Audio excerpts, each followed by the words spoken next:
Check, check. Good afternoon, everyone. I'm Sachin from the zkP2P team. zkP2P is a privacy-preserving peer-to-peer on-off-ramp protocol, and that's a mouthful. I'll be demoing our mobile app today. I'll give you guys a couple of seconds to download the app if you don't already have the mobile app. And then we will go over the problem statement, go over what zkP2P is, and then finally I'll give a demo of the app as well.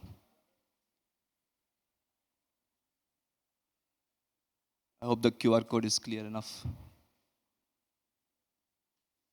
By the way, we are also supporting Devconnect today, so zkP2P is one of the ways you can buy and sell crypto in the Devconnect app.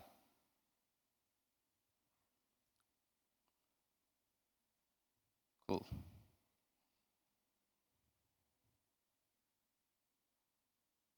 Cool. Going over the problem statement that we solve, as everyone here knows, fiat to crypto on-off-ramping is very broken today. The one way to solve it is introducing a centralized intermediary, because these two rails, like the fiat rail cannot talk directly to the crypto rail. You need to involve a centralized intermediary to facilitate that movement of funds. And when you introduce a centralized intermediary, you introduce a bunch of problems like high fees, MoonPay charges anywhere close to 3 to 6%, where 2.5 to 3% is coming directly from the card network.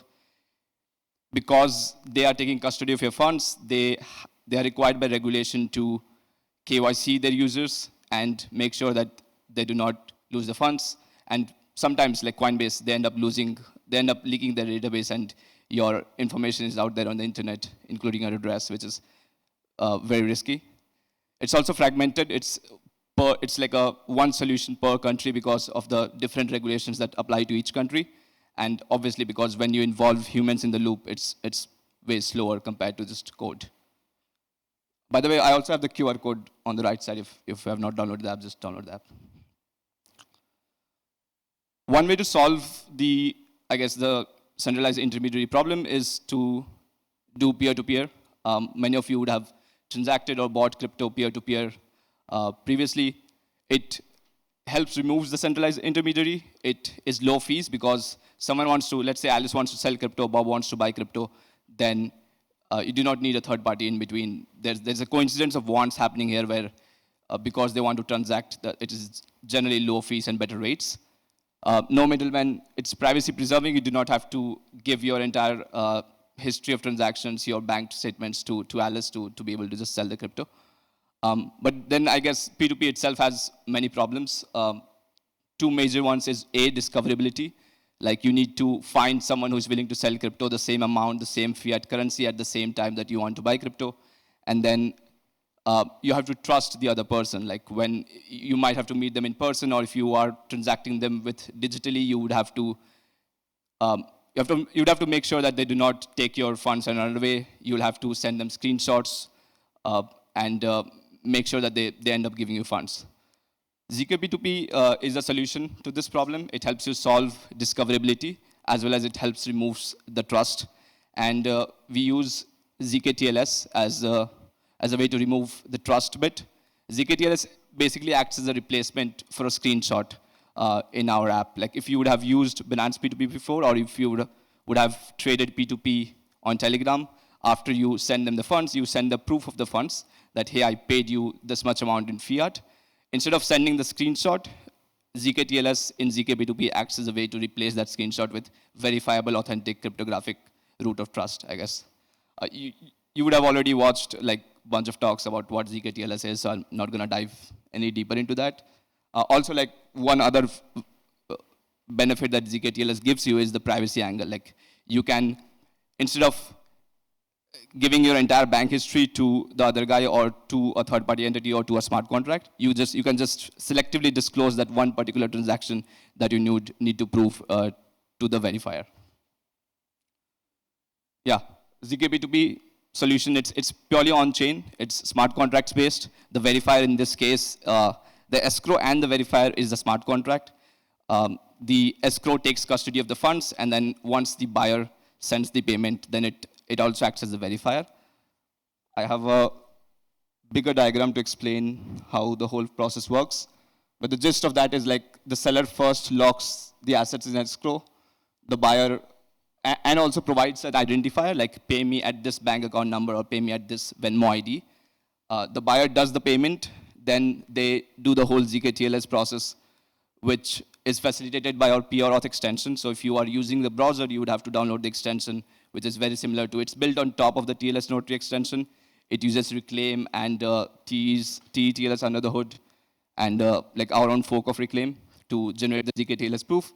And then we verify that directly on the smart contract. If this proof verifies, then the crypto is unlocked and sent to the buyer.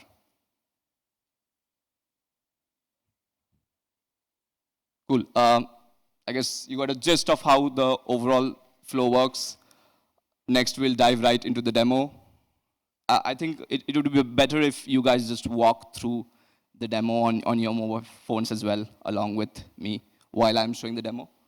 I guess we do have one limitation, that if you need Cash App, Venmo, Revolut, Wise, PayPal, like the 5-6 platforms that we support, to be able to use the app. But as I guess like you already know, like zkTLS allows you to generate proofs of any TLS transcript. So down the line, we are making the protocol agnostic enough so that we can add any bank. So if your bank is not already supported, we do have a providers repo where you can send a PR and integrate your bank to the zkP2P.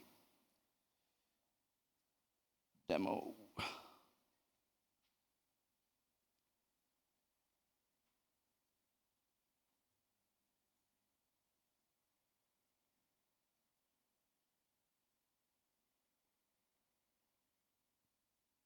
I guess step one is to download the app itself. It's called Peer.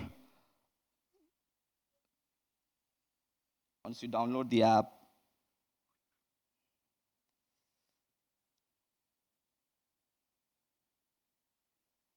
we spin up a wallet for you. It's a Privy-based wallet, and it's secured by Privy. You just have to enter your email, and you get a new wallet. Then you click on the deposit flow. You enter the amount of currency you want, like the amount and the currency, in this case, $1. You choose the payment platform, and we show you all the codes that are available on the order book. In this case, there are 2 codes. Let's say I choose the second one. I start the order. This basically locks the USDC, the $1 on the smart contract. And it gives me like 15 to 20 minutes to complete the payment, generate a proof, and then unlock the USDC. In this case, I have to pay to Richard, who's my co-founder.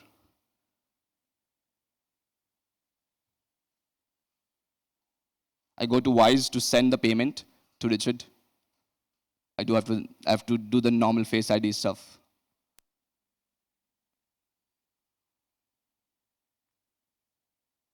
Yeah, send $1 to Richard. I'll skip this bit.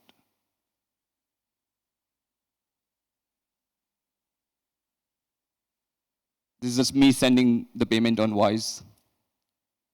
You could imagine like this could be Venmo, Revolut, Cash App, or any of your banking platforms, like PayNow maybe. Once I've sent the payment, I come back to the app. I say that I have completed the payment. And then this starts the zkTLS process, where on the web, like all the other apps generally have an extension which does the zkTLS proving. It does 2 things. One, it gets the tokens, and it replays the request for the zkTLS proof flow. It either sends the request via proxy for the proxy mode, or it does the MPC connection for the TLS MPC mode. In this case, we are using the proxy mode. And you will have to authenticate, like you will have to log in into Wise on our web view. And then once we have the token, we do the zkTLS proving in this view. Obviously, I have to go back and make sure that Wise knows it's me, just for security purposes.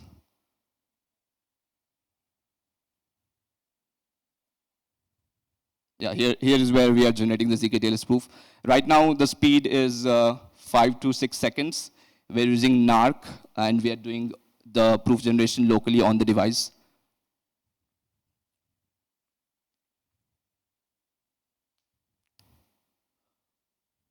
Once the proof is generated, it is sent directly to the smart contracts for verification. And once it is verified, you receive your $1. So my balance increased from 580 to 581. Yeah, the app is live today. Like you can scan the QR code and use the app today. It's being used at Devconnect.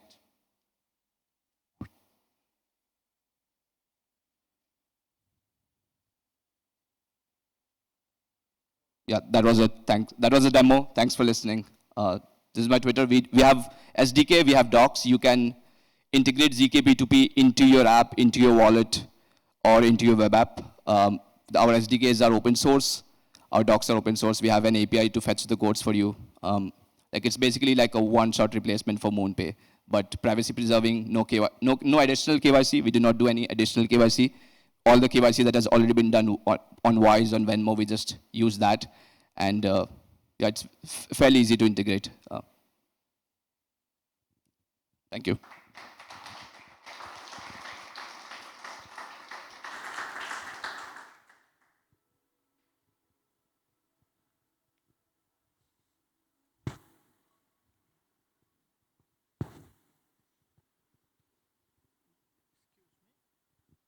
Just a comment, it worked live.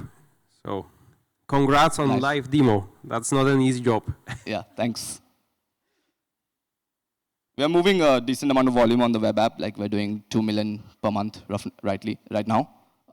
We hope the mobile to increase that volume further. Yeah, congratulations, by the way. It's very cool. A question is more around when a user does make a proof regarding their transfer, does the escrow unlock immediately on that proof, or is there a proof of settlement on the recipient side as well? No, there is just one proof. The buyer has to generate the proof that they have done the payment. And then the seller is mostly hands-off. Like if you would have used Binance P2P, where both of them have to agree that I have done the payment, and the seller has to come online and say, yes, I have received the payment, I unlock the escrow. Whereas in this case, the seller is AFK, he deposits his USDC and he's AFK. The buyer goes through the proof generation flow, submits that to the contracts, and it's the contracts that finally settles whether this proof was done off-chain or not. If it was done, all the business logic is verified, that the right amount, the right recipient, the right time, like after the order was created, the right currency, the right payment platform, the right domain name, we make sure that the domain name is correct, then the USDC is unlocked to the buyer. I guess a follow-up very quick is like, have you considered sort of a B2B settlement, basically taking our trust out of bank settlements, maybe for stablecoin issuers and whatnot? B2B is lucrative. Like the tech is agnostic of like whether you are doing a bank transfer, whether you're doing a P2P transfer on Venmo for $1, or whether you're doing $10,000 on a bank. We are talking to a couple of B2B players to act as a settlement layer for that. Yeah. Hi, great demo. How do you solve problems of concurrency? Let's say two users send $1 two buyers send $1 to the seller. What happens to the second buyer who sent the $1? During the demo, before you send the USD, you have to signal an intent that I want to send a USD to this recipient, and then lock the USDC. So we, on your behalf, send a transaction to the chain to lock the USDC and give you, right now the duration is 6 hours. You have 6 hours to send the payment and complete the flow. So there are no risk conditions, basically. Okay, great. Yeah, thank you.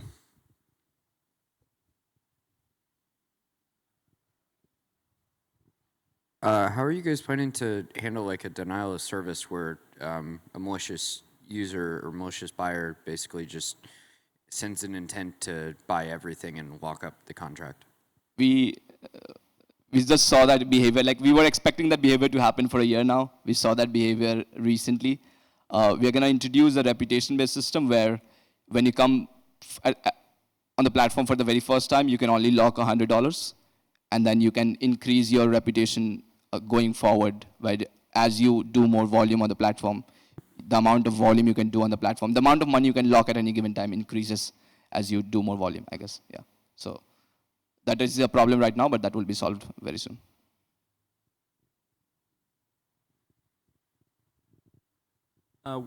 For the seller that's selling USDC, what's the risk of the person on the other end having like a fraudulent Venmo account or a stolen Venmo account or fraudulent credit cards, and then you lose your USDC? or you have your Venmo account banned. What's the risk of that? The chargeback rate is significantly lower compared to MoonPay. We do not support credit cards, so at least we get rid of that. Regarding the risk of the liquidity provider, aka the seller, yes, they can receive fraudulent funds, but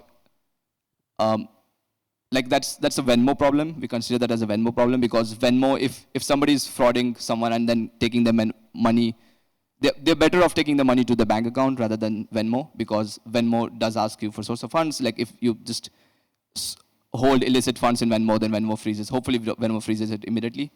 But if you do end up sending it, like end of the day, it's a closed loop game. Like it's not open network like the banks. It's a closed loop. End of the day, the money is always stored in Venmo, and Venmo is just updating the balances. The worst thing that they can do is deplatform you, but they cannot keep your funds. They are not an electronic money institution. Only banks can custody and freeze your funds. Venmo cannot. So if you end up receiving a ton of money and you're not able to explain the sources of it, or you end up receiving illicit funds, which we haven't seen any such cases yet. We have been operating for a year now. The worst thing that they can do is deplatform you. But yeah, I guess we have the Dune graphs. We are moving 700K on Venmo, north of 1 million on Revolut, and except Wise, which is very anti-crypto for some reason, we haven't seen any other issues on any other platforms.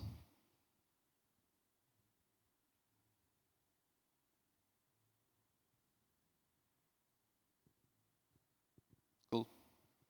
Thank you.